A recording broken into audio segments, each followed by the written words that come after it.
For most of modern business history, efficiency had a simple definition. It meant doing things faster, cheaper, and at larger scale. Companies cut costs, reduced headcount, eliminated slack, and optimized processes to squeeze more output from fewer resources.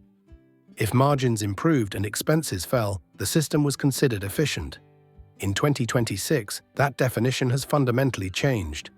Corporate America is redefining what efficiency actually means, and the new definition looks very different from the one that shaped past business cycles.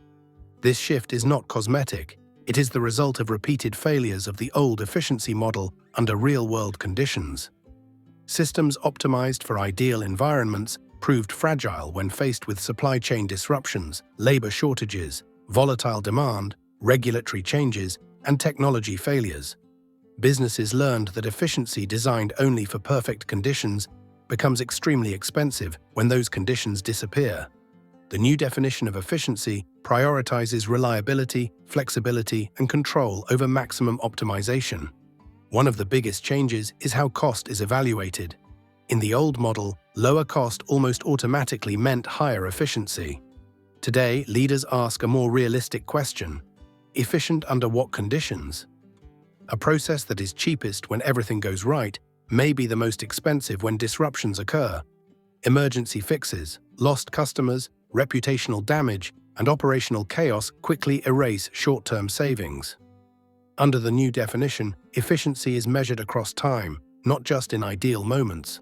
Supply chains illustrate this shift clearly. For years, just-in-time systems were considered the gold standard of efficiency. Inventory was minimized, suppliers were consolidated, and slack was eliminated. That approach worked until disruptions became frequent. Corporate America now defines an efficient supply chain as one that delivers consistently, not one that operates at the absolute lowest cost. Extra inventory, diversified suppliers, and redundancy increase expenses, but reduce failure. Avoiding disruption is now considered efficient. Operational design has changed in the same way. Companies are still simplifying processes, but not just to cut cost. They are reducing complexity because complexity creates hidden inefficiency. Too many approvals, handoffs, systems, and dependencies slow decisions and increase error rates. Simpler systems with fewer moving parts often outperform highly optimized but fragile ones. The new efficiency values clarity over compression. Workforce efficiency has also been redefined. In the past, efficiency often meant fewer employees doing more work. Over time, companies learned that burnout, turnover, and constant restructuring are costly. Productivity collapses when teams are exhausted or unstable. Today, efficiency is increasingly defined as sustainable output over time. Stable teams, clear roles, and manageable workloads deliver more reliable performance than aggressive headcount cuts. Technology investment reflects this new thinking. Previously, efficiency gains were promised through large-scale automation and digital transformation projects. Many introduced complexity without delivering lasting value. In 2026, efficient technology is defined by usability, integration, and maintainability. Tools that fit smoothly into existing workflows and reduce friction are favored over systems that promise transformation but require constant intervention. AI adoption follows the same pattern. Efficient AI is no longer about automating everything possible. It is about improving decision quality, reducing errors, and supporting human judgment. AI systems that generate unpredictable outcomes, require heavy oversight, or introduce compliance risk are increasingly viewed as inefficient, even if they reduce labor hours on paper. Predictability has become a core component of efficiency. Companies now value steady, consistent performance more than occasional spikes in output. An operation that delivers reliable results month after month is considered more efficient than one that alternates between overperformance and crisis. Earnings stability and forecast accuracy are now efficiency metrics.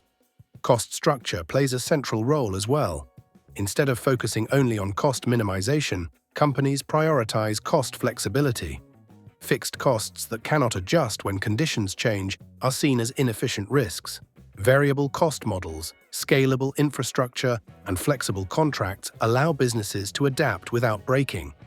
The ability to adjust smoothly is now considered efficient. Time is viewed differently too. Speed was once treated as efficiency. Faster decisions and faster launches were celebrated. Today, companies recognize that speed without accuracy creates rework, reversals, and long-term damage. Getting decisions right the first time is more efficient than fixing mistakes later. Capital efficiency has also been redefined. Deploying capital aggressively was once seen as efficient. Now, efficiency is measured by durability of returns and downside protection. Capital tied up in volatile projects is considered inefficient if it increases fragility, even when upside potential looks attractive. Customer strategy reflects this shift. High-cost customer acquisition was previously justified by growth metrics. Today, efficient growth focuses on retention, lifetime value, and service quality. Serving fewer customers well is often more efficient than serving many customers poorly. Management structure has evolved alongside this change. Efficient organizations are no longer defined by having the fewest managers. They are defined by clear accountability, fast escalation, and minimal internal friction. Confusion wastes more time and money than reasonable structure. In 2026, efficiency has not become less important. It has become more sophisticated. Corporate America is no longer optimizing for a single dimension like cost or speed. It is balancing reliability, adaptability, predictability, and control. The new definition of efficiency reflects a mature understanding of how businesses actually operate. Efficiency is no longer about squeezing systems to their limits. It is about designing systems that work well most of the time and fail gracefully when they don't. Efficient companies today are not necessarily the leanest or the fastest. They are the ones that deliver consistently, adapt smoothly, and avoid constant crisis management. In an unpredictable business environment, that kind of efficiency has become the most valuable form there is.